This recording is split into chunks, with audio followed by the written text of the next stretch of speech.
So the key is, if we look in my proposed self-funded option 2 here, I've got my self-funded contract in.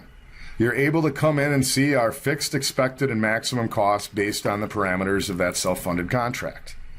But you'll notice I have no employer cost shown. And if I open this plan group, you'll see I don't even have any underlying plan designs in here.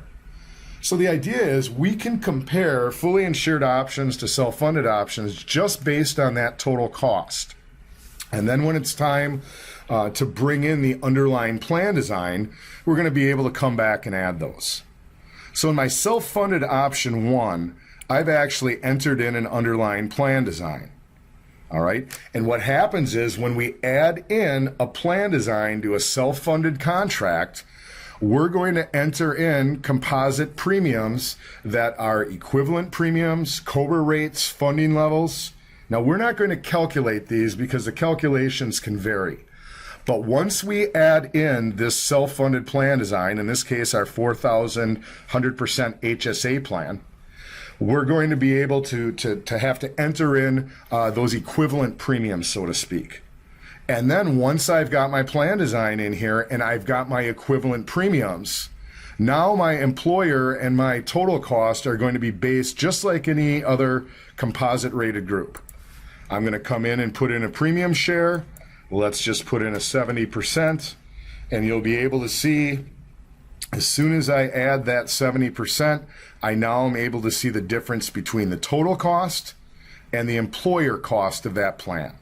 It's important to note that the total cost we display for the self-funded contract is based on expected costs. So that's going to be, whenever we're looking at a plan group cost for self-funded, that's going to represent our expected cost. All right, let's take a look at our self-funded, our option 2. All right, so maybe we decide that this is an option that we may be considering, so we're going to want to add a plan design. So I'm going to click on the plus sign. Notice now I'm going to choose self-funded.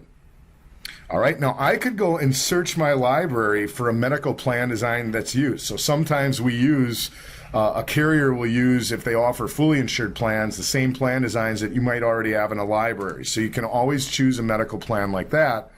In my case, I'm going to add a new medical plan.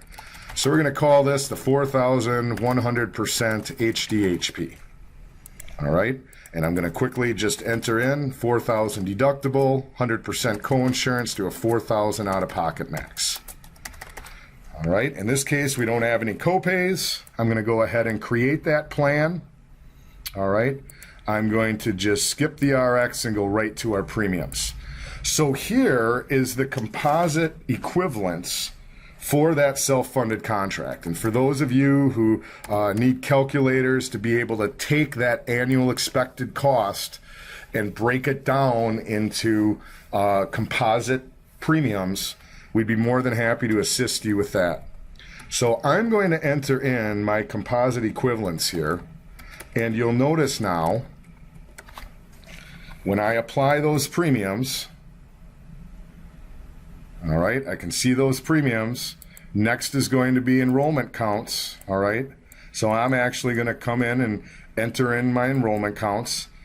And when I'm done, the new costs that are showing are not based on the self-funded contract. They're based on these premiums that I entered in.